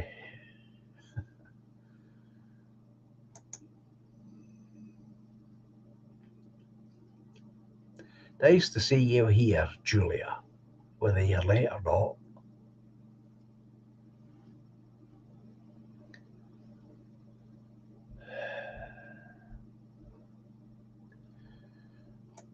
How tall am I? Well, I used to be 5'8" and a tiny wee bit. But as you well know, as you get old, you begin to shrink. So I'm not the height I once was. I'm not sure what height I am, to be honest. But I'm definitely not the height. I'm not 5'8" and a wee bit anymore.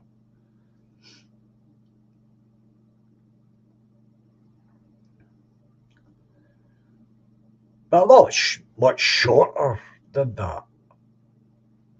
I'm just saying, as you get older, as you probably know, you start to shrink. And I've noticed that in the house, when I reaching up for something, I've got to go up with my toes now for the top shelves. When I never used to need that, I can do it with both feet flat on the ground.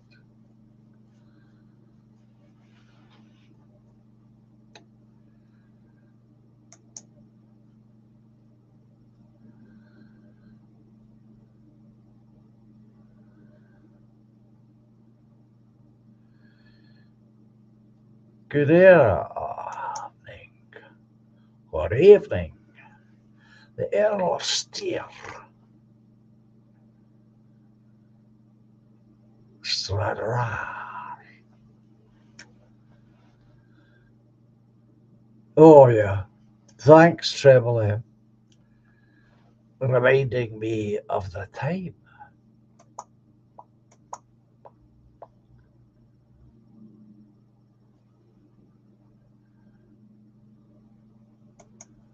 I certainly have not.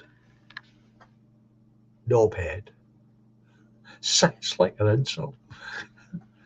No, I've never heard of him.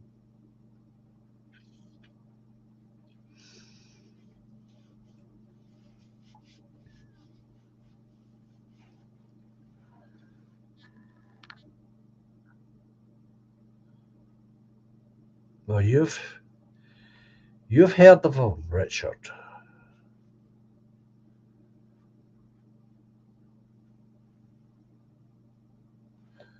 He's a scam artist.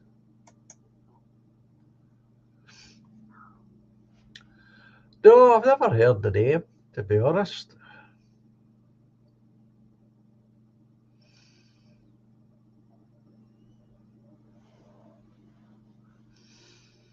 Yeah.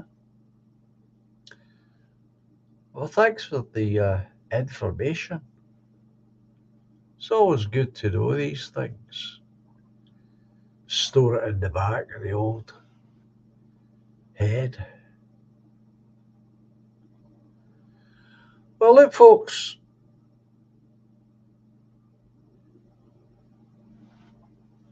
short American with his own ideas, says Spanish Chicken.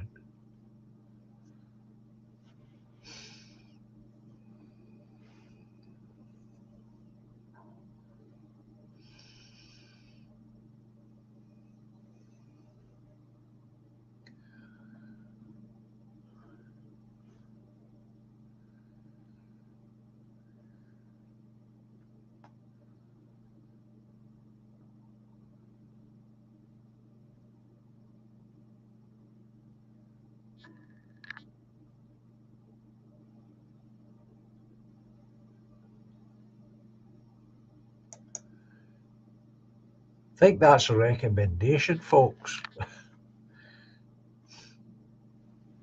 Anyway, I think it's time I was closing shop.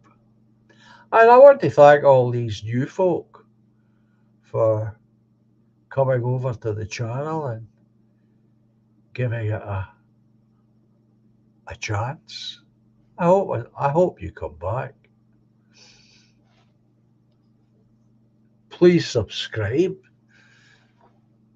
like.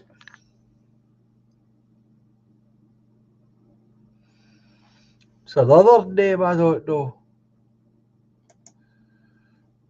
Do you watch Handsome Truth, John? Don't know.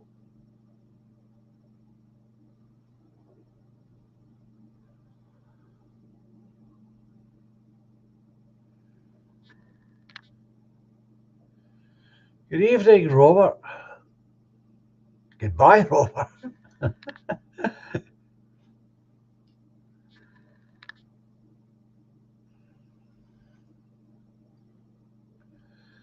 Well, as I said, please come back if you enjoyed the channel.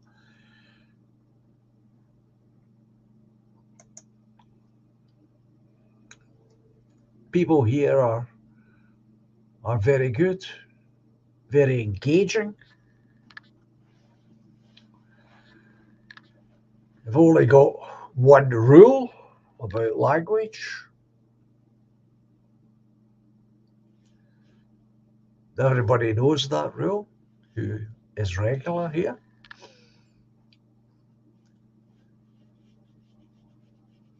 So I do hope all of you do come back.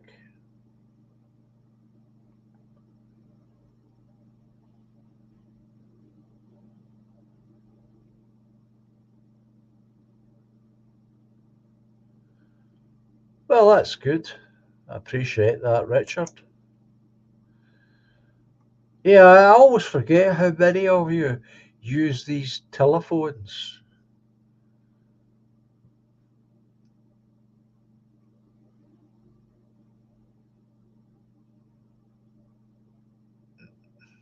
Well, there's only one word that I disapprove of and don't allow, and that's the word that begins with C.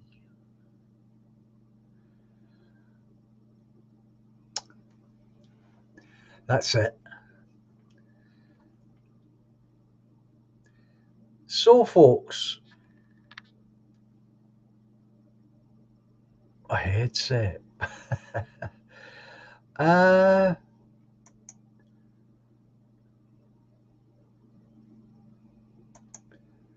a headset.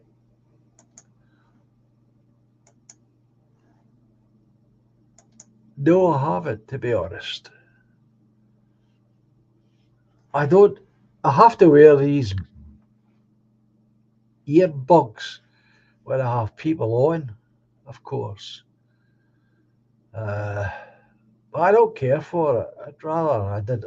It'd be great if I didn't have to wear them when I've got guests on. But I know I need to wear them.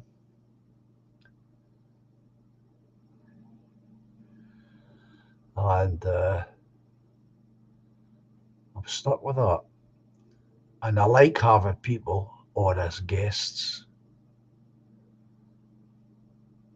So anyway, for the new people, I do hope you come back and subscribe. That'd be nice. As for everyone, including the new people, please enjoy the rest of your weekend. If you get some nice weather, make the most of it. And with the grace of God, I shall return on Tuesday. And I don't know about next Friday. We'll wait and see about that. So anyway, enjoy the music. And as I always say, adios, au revoir, cheerio, and until Tuesday, bye for now. Enjoy the music.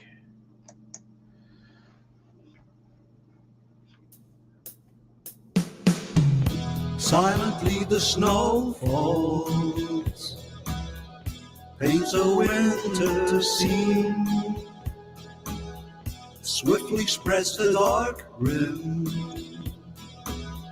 hides a fading autumn green.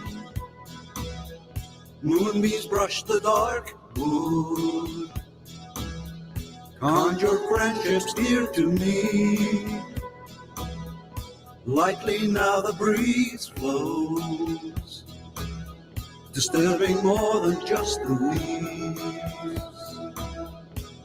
But life's much more than we can know. We are one small glow in the eternal flow. Patiently the love grows, lifts the weary heart.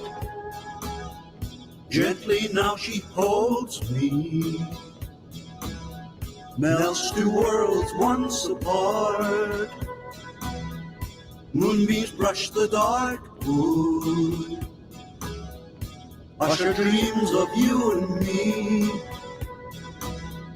Softly then the breeze blows, disturbing more than just the trees. All together now. But love's much more So much more than we can know. than we can ever possibly know. We are one small glow, But an important role in the eternal flow. Melodies of long ago songs of innocence, harmonies to soothe the soul, has some consequence. Moonbeams brush the dark wood, awakening joys of you and me. Silently the snow falls, bringing winter symphony. Oh, together now. But we're much more than we can Now we could know. ever possibly know. We are one small blow But an important blow. in the eternal flow. But life's much more than we can know. We are one small blow in the eternal flow.